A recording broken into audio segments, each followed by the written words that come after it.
Convido os irmãos a abrirem as suas Bíblias no livro dos Salmos.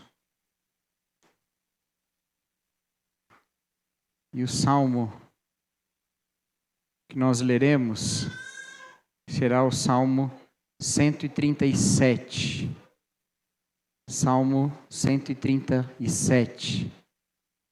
Esse é o texto da mensagem desta manhã.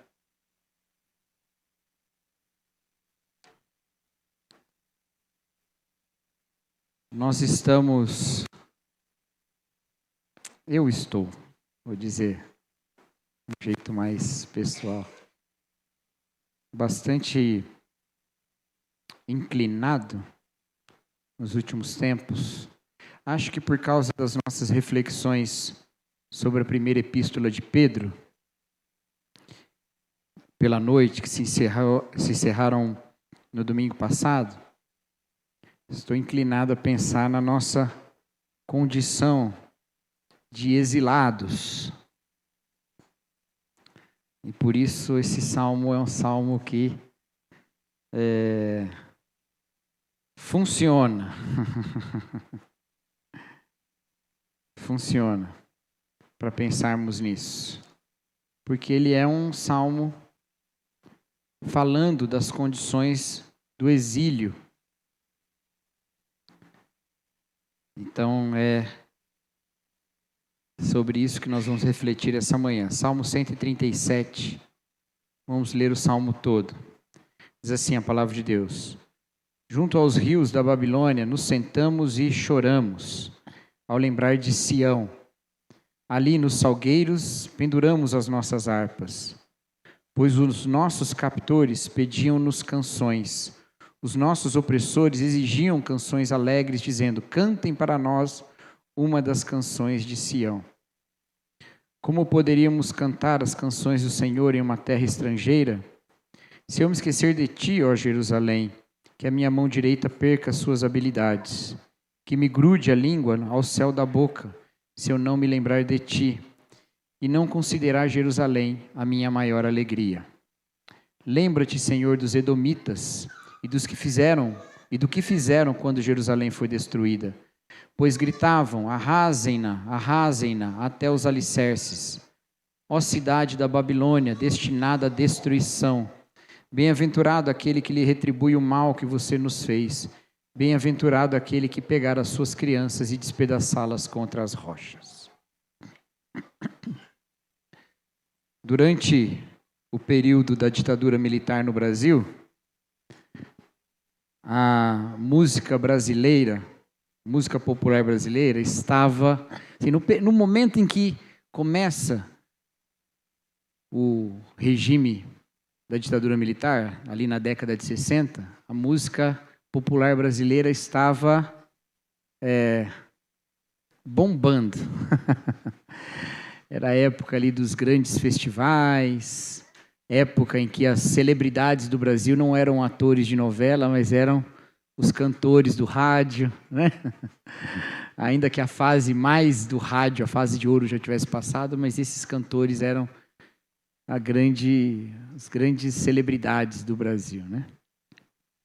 E um pouco antes desse período, no começo da década de 60, um cantor e compositor que aparece e faz muito sucesso é o Chico Buarque. Ele apareceu no começo da década de 60 e foi ali aclamado como um grande cantor e compositor. Grande cantor ele nunca foi, mas um grande compositor, um grande artista. E ele foi chamado por um crítico musical na época de a única unanimidade nacional. Que todo mundo gostava dele, a única unanimidade nacional. Acho que hoje nem tem unanimidade nacional mais, mas naquela época ele era chamado assim. Mas aí veio a ditadura militar e no final veio a ditadura militar, ele continuou cantando normal, como cantava, mas em 68 veio o chamado Ato Institucional de número 5, e aí ele compôs uma música, e a música chamava Agora Falando Sério. E ele dizia assim: agora falando sério, eu queria não cantar. Numa música em que ele está cantando. Agora falando sério, eu queria não cantar. Em uma entrevista posterior, ele explica que ele ficou tão abalado com aquela condição que ele começou a refletir na sua própria carreira. E ainda que a música dele e de outros fossem, durante muito tempo, né, uma forma de resistência, ele entendia, pelo menos nesse início desse período, de uma outra maneira. Ele entendia que a sua música era, na verdade, uma forma de distrair o mundo do que acontecia. Ele tinha uma música que distraía o mundo. Ele chega a falar nessa música: eu quero fazer silêncio, um silêncio tão doente do vizinho reclamar. Eu não quero mais ser um artista que canta, grava, as pessoas consomem, compram meus discos e não pensam no que está acontecendo. Ainda que eu possa fazer música, como ele já tinha feito algumas, questionando muito como as coisas estavam no mundo e no Brasil, ele sabia que, de alguma maneira, todo esse mercado era um mercado de distração. E aí ele dizia que talvez o silêncio era a forma de fazer o outro reclamar. Eu quero fazer silêncio, um silêncio tão doente do vizinho reclamar e chamar a polícia e médico e o síndico do meu prédio pedindo para eu cantar. Essa imagem, essa figura, essa ilustração nos ajuda um pouco a entender o que esse salmo está dizendo, porque esse salmo é uma canção. Mas é uma canção que diz: nós não vamos cantar. É uma canção que fala: nós não vamos cantar. Versículo 4 fala: como poderíamos cantar canções ao Senhor, canções do Senhor em uma terra estrangeira? Como poderíamos cantar canções do Senhor numa terra estrangeira?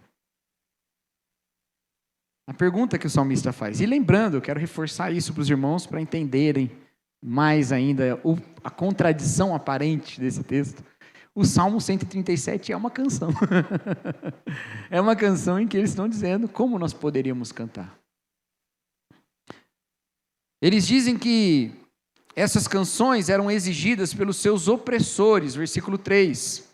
Os nossos captores pediam-nos canções, os nossos opressores exigiam canções alegres, dizendo: cantem para nós uma das canções de Sião. Cantem para nós uma das canções de Sião. A transformação daquilo que era profundamente vinculado com uma identidade de povo e também com uma esperança e uma fé realmente religiosa, agora vinculado com a distração e alegria dos opressores. Como poderíamos cantar canções do Senhor em uma terra estrangeira? Isso porque o lugar a que esse povo pertencia era um lugar totalmente vinculado com aquilo que o povo acreditava. Jerusalém era o símbolo de toda a terra, tá? Jerusalém, a cidade, era o símbolo de toda a terra, terra que Deus tinha dado, e tinha dado como promessa a um povo que foi constituído com base nessa promessa. É muito importante você entender isso. O povo surge com a promessa da terra. Quando Deus chama Abraão, ele fala: sai da tua terra, da tua parentela, e vai para o lugar em que eu te mostrarei. Então é um povo que já surge no seu patriarca com uma perspectiva futura de plenitude de existência como povo. Entendeu? Uma perspectiva futura. E aí eles vão para a terra, Abraão fica lá. Depois, os bisnetos de Abraão, o bisneto de Abraão, José, vai para o Egito, e aí o neto vai depois com os bisnetos todos para o Egito. Começa o período chamado do exílio da Babilônia.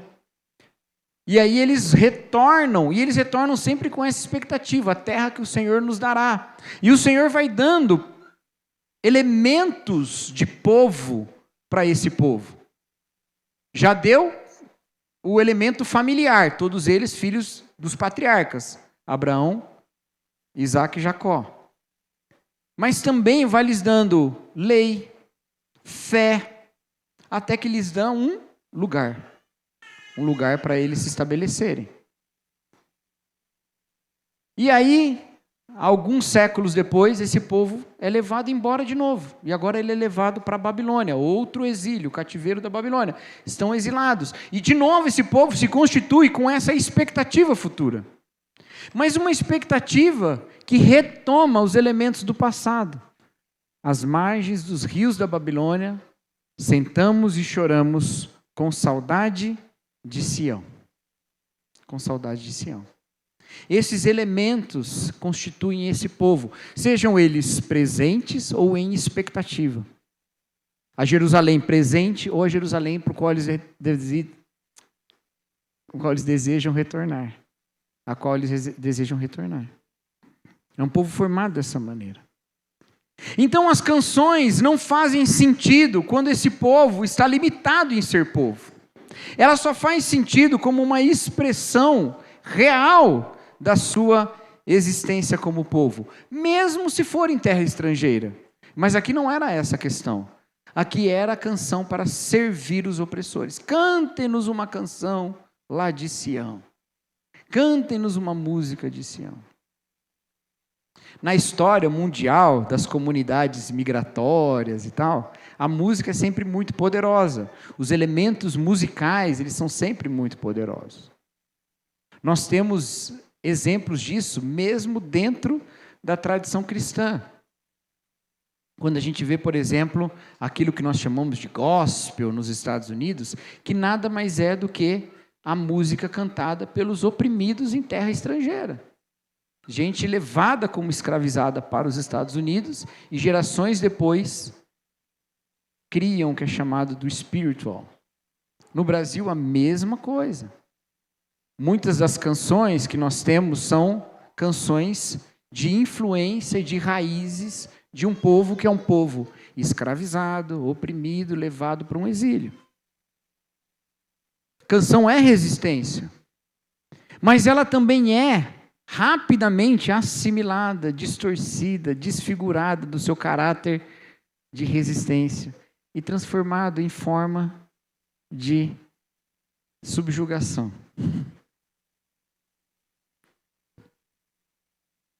Era isso que esse salmista queria evitar.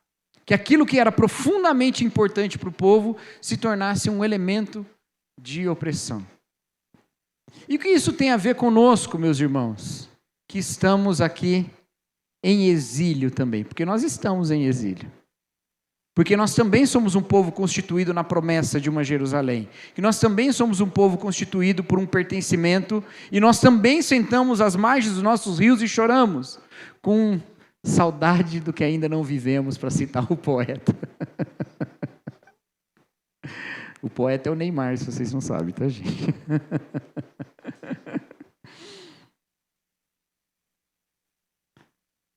Qual que é esse vínculo? O vínculo, meus irmãos, é que às vezes também as nossas canções, elas são despidas desse caráter de resistência da opressão que nos oprime. A verdade é essa. Há um livro muito importante e que abre os olhos da nossa fé, muitas vezes, quando a gente lê, que é uma pesquisa feita pela pesquisadora Magali Cunha, anos atrás, chamado Explosão Gospel, que analisa como o mercado gospel apareceu no Brasil. E como se tornou isso, mercado. Que às vezes tem aura, tem uma demonstração de espiritualidade, uma imagem bem pintada, bem caiada de espiritualidade, mas cujo valor principal é o comércio. O valor principal é o enriquecimento. E, obviamente, eu não estou dizendo aqui que profissionais da música, cristãos, não merecem o seu pagamento e não merecem viver desse sustento, merecem. E, em geral, eles são muito mal pagos, vou deixar bem claro, esse dinheiro não fica na mão dos artistas frequentemente não, meus queridos, dos compositores, não é assim. Mas o que eu quero dizer é que esse sistema do exílio no qual nós estamos pegou elementos que são profundamente importantes para nós e fez parte desse mesmo sistema, transformando-nos, irmãos, num povo que em nada difere da Babilônia. Em nada difere da Babilônia. Não só isso, não são só as canções, mas é também o texto bíblico.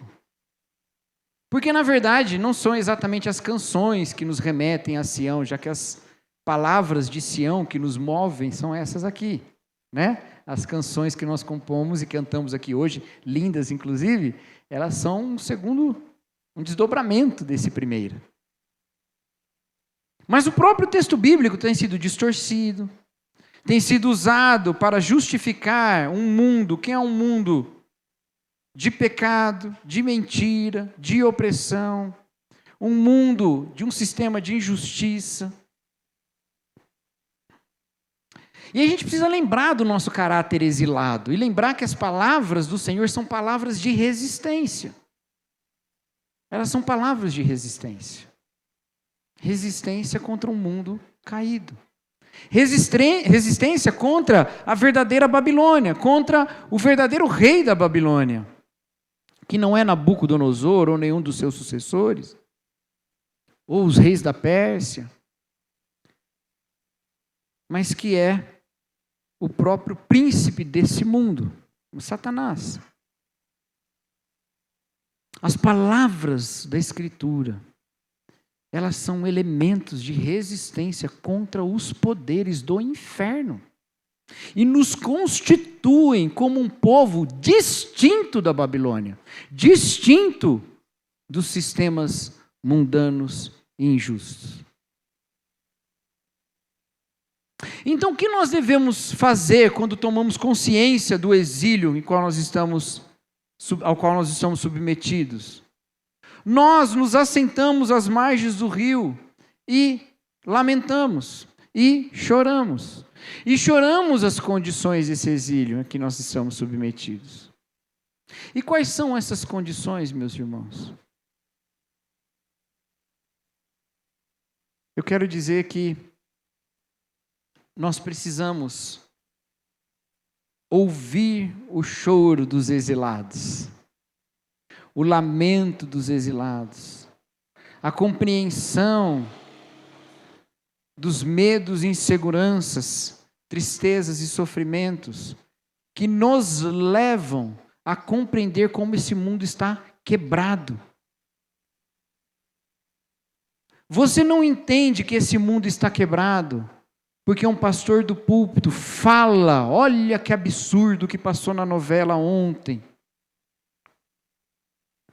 Isso é fichinha, meus queridos. Você entende como esse mundo está quebrado quando você vê um irmão chorando porque está em profundo sofrimento, porque tem sofrido injustiça por alguma situação que claramente é uma expressão do pecado. Porque há pessoas que sofrem com necessidades, porque há pessoas em zona de guerra, porque há pessoas que têm enfrentado carência de cuidados de saúde, porque há pessoas que têm enfrentado dificuldades de exercer a plenitude daquilo que Deus as deu como graça. Porque há pessoas que trabalham demais e ganham de menos, enquanto outros trabalham de menos e ganham de mais. Porque esse mundo está quebrado, e eu sei disso, porque esse mundo produz choro. E é só quando eu entendo o choro desse mundo que eu entendo qual é a expectativa do Sermão do Monte, que diz que são bem-aventurados os que choram, porque serão consolados. É importante, meus queridos, que nós nos assentemos às margens dos rios e lamentemos juntos. E ouçamos o choro dos nossos irmãos, as condições de exílio, as condições de injustiça. E eu falei aqui de injustiças muito estruturais, mas há injustiças, dores, sofrimentos profundamente pessoais. O desgaste absurdo emocional que nós vivemos, as condições de saúde terríveis em que nós estamos submetidos, nas quais nós estamos submetidos. as epidemias de sofrimentos emocionais e psicológicos que nós vemos, a ansiedade, isso tudo é elemento de um mundo quebrado, de uma realidade quebrada. E aí a gente então entende qual é o nosso pertencimento, que é aquela cidade na qual não haverá choro, em que toda lágrima será enxugada. E aí a gente se coloca como parte, cidadão dessa cidade. E a gente é parte desse sistema, do sistema celestial. E como parte do sistema celestial, a gente se engaja em fazer o bem. Engaja em mostrar a justiça de Deus, em anunciar esperança, em cantar canções de resistência.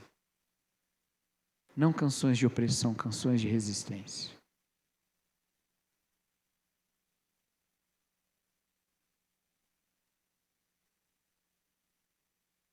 A grande riqueza da igreja como grupo, como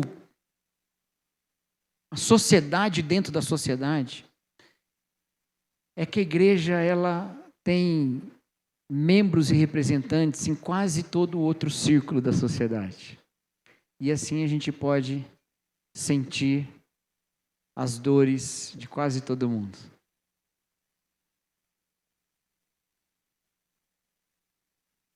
Pode chegar na igreja alguém profundamente triste, porque foi assaltado, porque sofreu um trauma pela violência urbana terrível que acomete o nosso país. E outro triste, porque um familiar está envolvido com vício. E outro triste, porque um outro familiar está preso.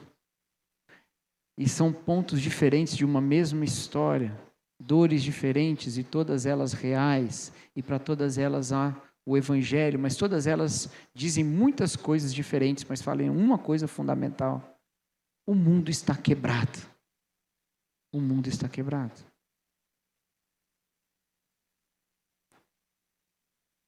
Então cantamos canções de esperança, porque nesse contexto esperança é resistência. Não é quem canta dizendo, eu quero voltar lá atrás. Quem canta dizendo, eu sei que eu voltarei. Eu sei que eu estarei lá.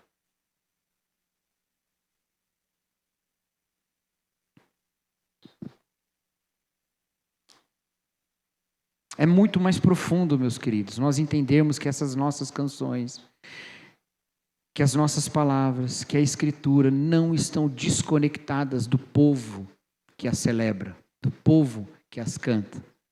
E só são autênticas e fazem sentido se elas fazem parte da vida desse povo.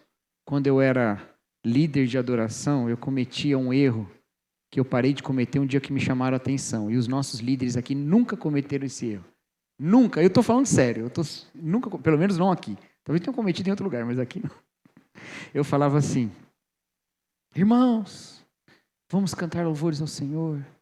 Esqueça o que ficou lá para fora. Esqueça o que está passando na sua vida.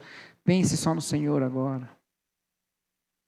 Aí quando eu fazia isso, eu não botava para fora os problemas da pessoa. Eu botava a pessoa mesmo. O corpo dela continuava aqui, mas ela estava lá fora. Porque não dá para lamentar junto aos rios e cantar com alegria. Eu canto o lamento e canto alegria quando eu estou alegre. Isso faz parte de mim. Milton Schwantz, um teólogo brasileiro luterano falecido, que foi inclusive orientador do pastor Luciano, ele escreveu, este é o problema da igreja hoje, é que no domingo nós celebramos a Deus sem nós. Nós precisamos de gente, queridos, nós precisamos do testemunho, nós precisamos do sofrimento uns dos outros. Assim como precisamos da alegria também, mas eu sempre falo isso. Nós precisamos ouvir o choro dos outros, os temores, as dificuldades, nós precisamos ouvir. E entender que o mundo está quebrado. E aí cantar sobre Jerusalém, reforçando quem nós somos. Mas eu não vou ignorar a parte difícil desse texto, não vou. Que é o final dele. E a minha tradução, ela não doura a pílula. ela diz, bem-aventurado aquele que pegar suas crianças e despedaçá-las contra as rochas. Talvez a sua tradução traga seus filhos, né? Que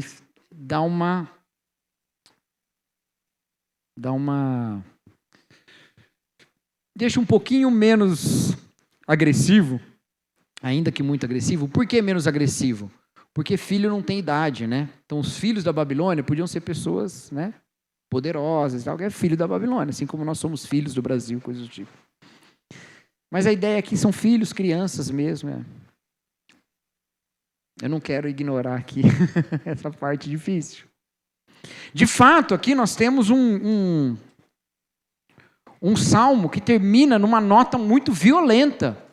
E ele é bastante coeso, esse salmo, apesar de parecer que muda muito o tom no versículo 7, mas ele é bem coeso. Olha, os nossos opressores pedem canções, eles mal sabem que a gente queria estar matando os filhos dele.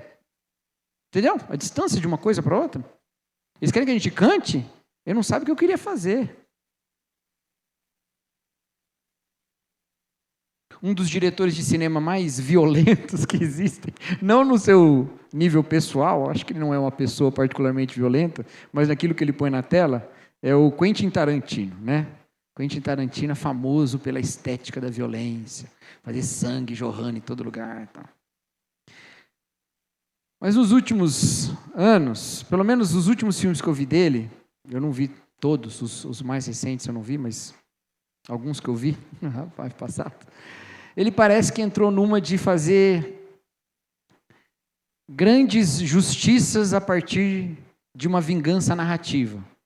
Então ele pega pontos da história de profunda injustiça e opressão e usa sua estética da violência para fazer sofrer aquele personagem que representa algum tipo de opressão. Ele fez isso num filme chamado Bastardos Inglórios, em que ele conta uma história totalmente fictícia de uma resistência judaica ao nazismo, né? Não que não houve resistência judaica, houve com certeza, mas aquela história não é verdadeira, né? E que tem no final assim uma catarse violenta e uma vingança assim de um jeito que você fala, e essa vingança, poeticamente, ela é representada com um filme no cinema, né? Ela acontece no cinema com uma personagem heróica ali, aparecendo na tela do cinema, quase como se ele estivesse dizendo, é isso que eu estou fazendo, no cinema, atacando os nazistas, né? Depois ele escreve e dirige Django Livre, em que ele faz uma coisa parecida, mas sobre a escravidão, colocando ali os discursos escravocratas e uma vingança contra os escravos. E esses filmes fizeram muito sucesso, foram aclamados, ganharam prêmios, mas eles são filmes violentos, eles são filmes que têm raiva, eles são filmes raivosos. Mas por que eles foram tão aclamados? Porque, obviamente, escravidão é errado e nazismo é errado, obviamente.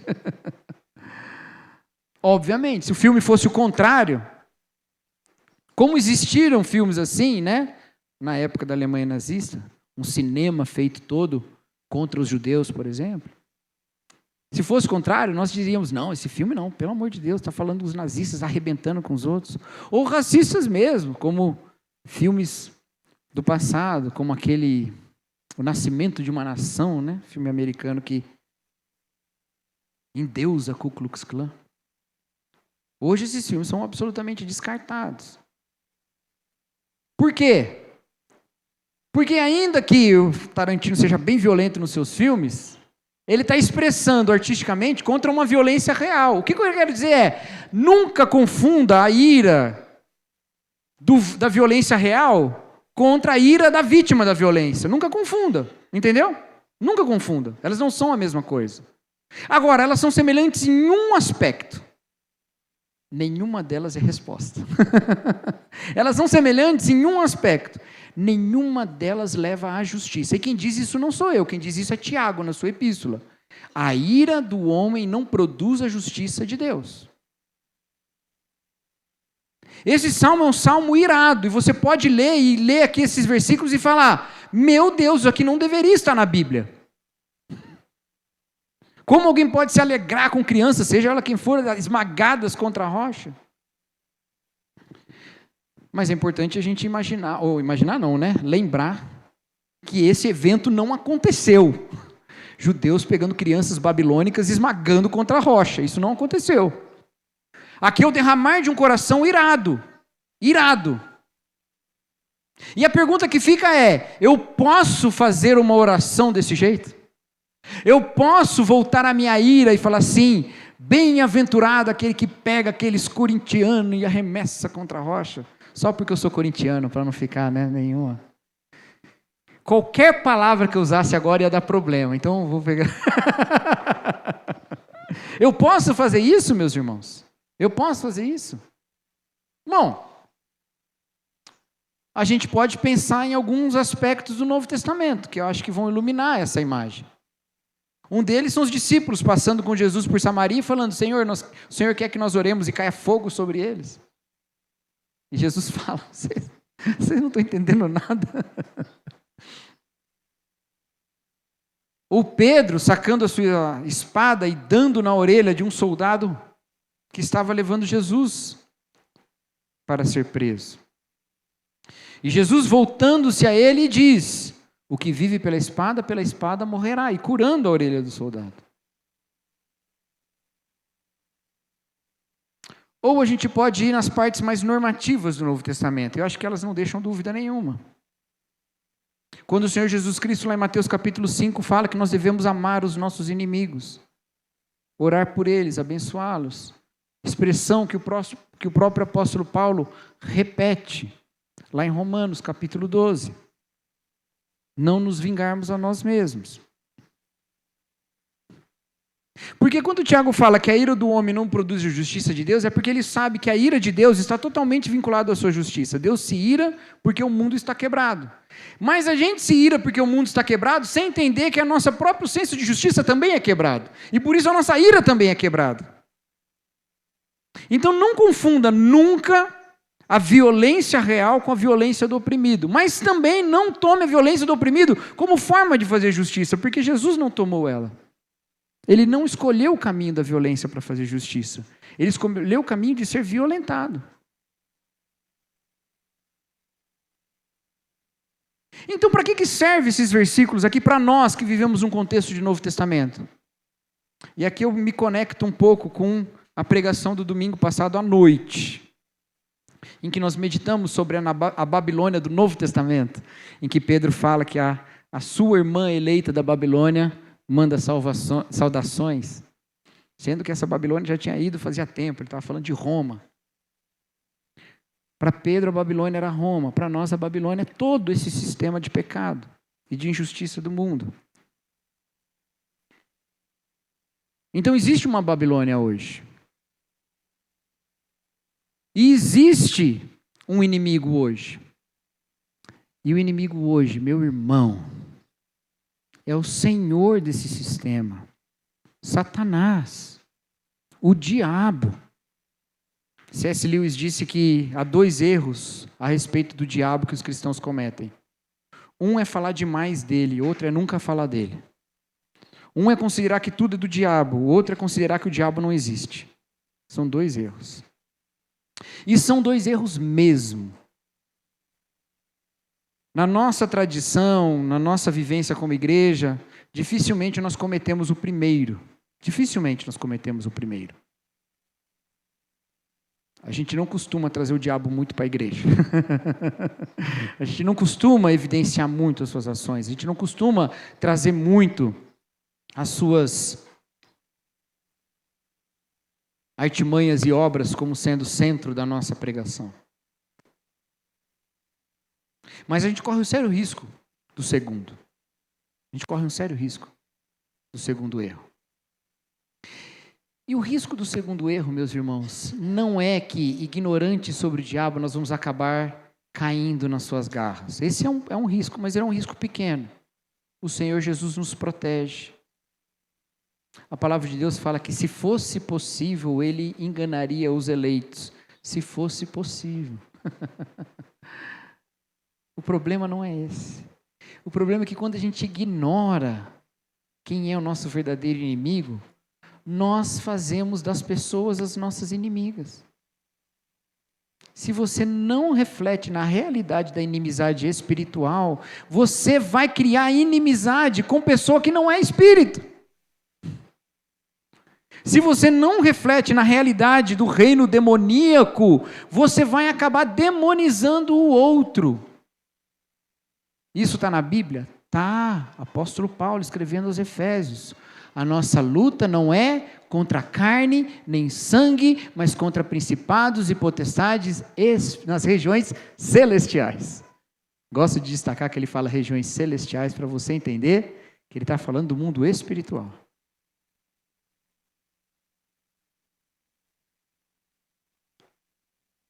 A segunda parte, nossos inimigos são principados e potestades nas regiões celestiais, cria as bases para a gente falar a primeira parte. A nossa luta não é contra carne nem sangue.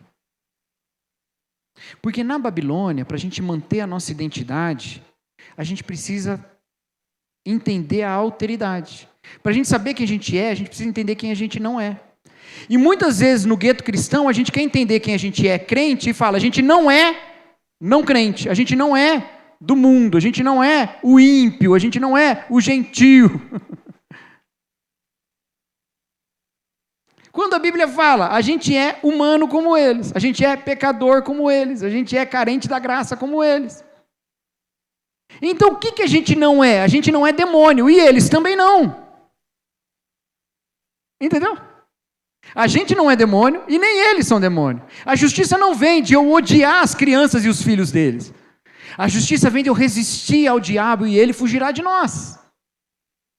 De eu não me deixar ser presa das realidades injustas, maldosas, daquele que odeia a humanidade, o inimigo da humanidade, o adversário, Satanás.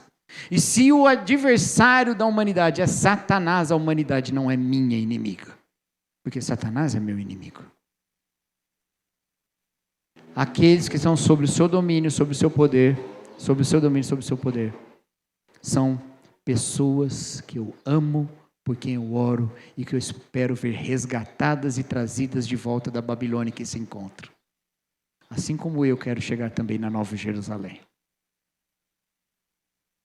O ódio contra o outro não produz justiça. Eu tenho uma certa dúvida, meus irmãos, vou abrir meu coração com vocês aqui sobre um aspecto teológico. Preparando essa mensagem, eu fiquei pensando, será que eu posso usar esse termo? Será que eu não posso? Eu acho que eu não posso. Na verdade, eu acho que ele nem vai ser útil, tá? Mas eu vou abrir meu coração com vocês. Eu fiquei pensando se eu podia falar, se vai odiar alguém, eu odeio o diabo. Eu fiquei muito nessa dúvida, meus queridos, muito nessa dúvida. Mas eu acho que a gente pode pensar que não adianta também concentrar ódio em nada, nem ao diabo. A questão é só a gente entender que o diabo é o adversário. E é mesmo, tá? E é mesmo. E é mesmo. É inimigo das nossas almas, é inimigo da humanidade, é inimigo da paz de Deus, é inimigo da justiça de Deus, é inimigo do bom plano de Deus para nós, é inimigo de Deus mesmo. E aqueles que, sendo carne e sangue, se dizem inimigos de Deus, eles nada mais são do que escravizados pelos poderes das trevas. E ainda que eu possa me irar com as injustiças que eles promovem, e que eu possa clamar ao Senhor que ponha limite na sua atuação, eu não celebro que eles sejam esmagados contra a rocha. Porque eu não tenho só esse salmo, eu tenho a Bíblia toda. E ainda que haja uma voz de ira legítima nesse salmo, há todo o resto da Bíblia dizendo, ok, eu entendo sua ira, mas leve ao Senhor, porque a vingança é minha, diz o Senhor. Não deixe ela crescer no seu coração.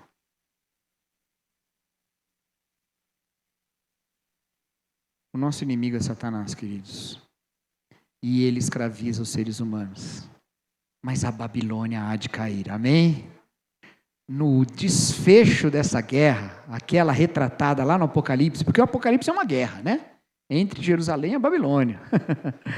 No desfecho dessa guerra, os redimidos celebram, caiu a grande Babilônia. E essa celebração nós esperamos, e ela cairá. e todas as obras do inferno serão derrotadas. Então vivamos nesse mundo como exilados que ouvem o choro de todos aqueles que estão sob o exílio. Sejam aqueles que fazem parte e reconhecem a sua origem em Jerusalém, ou seja, aqueles que não reconhecem a sua origem em Jerusalém, que estão fora, que não sentam aqui na margem desse rio, que não ouvem tanto o nosso choro, mas nós ouvimos o seu choro. Às quintas-feiras, de vez em quando eu falo, irmãos, nós oramos por quem não ora. Eu não estou falando que quem não vem na quinta-feira não ora, tá, gente? Não é isso que eu estou dizendo. Vocês oram também na casa de vocês e tal, né? Mas aqueles que não oram, aqueles que não creem em Deus, aqueles que não... A gente ora por eles. Essa é parte da vocação sacerdotal da igreja. Nós oferecemos a Deus sacrifício de oração por aqueles que nem creem em Deus. A gente ora por eles. A gente ora. Porque a gente ouve o choro dos que estão sob o domínio da Babilônia. E a gente sabe, meus irmãos, a gente sabe que eles não são demônios. A gente sabe. Por isso que no Novo Testamento fala que nós devemos orar por aqueles que nos amaldiçoam. Orar por aqueles que são nossos inimigos. Amá-los, abençoá-los. Porque nós sabemos que eles não são demônios. Eles podem olhar para a gente e achar que a gente é demônio, sem direito. Bom, não sei se tem, mas é como as coisas são. A Babilônia permite que seja assim. Mas nós não vivemos pela regra da Babilônia. Então a gente não trata ninguém como demônio. Ninguém como adversário, ninguém como inimigo. A gente não clama por esmagar a cabeça de criança nenhuma. A gente ora pela justiça de Deus nesse mundo. Amando profundamente a imagem de Deus no ser humano. Amém, meus irmãos? Vamos viver esse compromisso? Essa palavra começa com lamento, mas ela termina com esperança. Porque ainda que nos assentemos à beira do rio e choremos juntos a condição da Babilônia, mais do que aqueles que lucram com ela, nós também sabemos a vitória final de Jerusalém. Amém? Vamos orar então? Baixe sua cabeça, querido. Fale com o Senhor.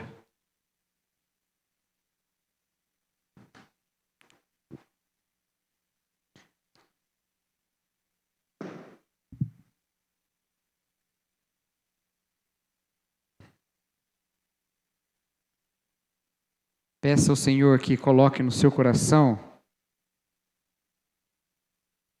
o amor de Cristo por todas as pessoas. Que a gente não seja tomado pela maldade do mundo.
Senhor nosso Deus, obrigado, Pai, porque o Senhor não nos abandona, o Senhor não nos deixa a nossa própria sorte, mesmo no exílio em que nos encontramos. Nós pedimos, ó Pai, que o Senhor nos sustente na fé, na esperança e no amor.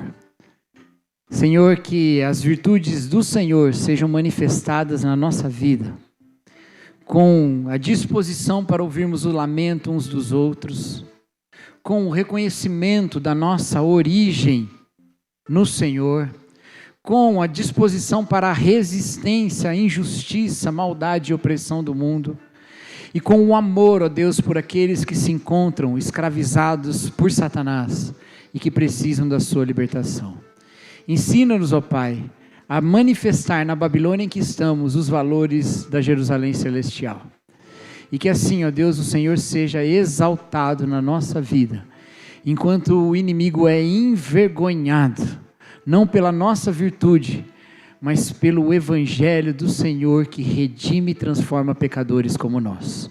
Essa é a nossa oração em nome de Jesus Cristo. Amém. E Deus abençoe, irmãos.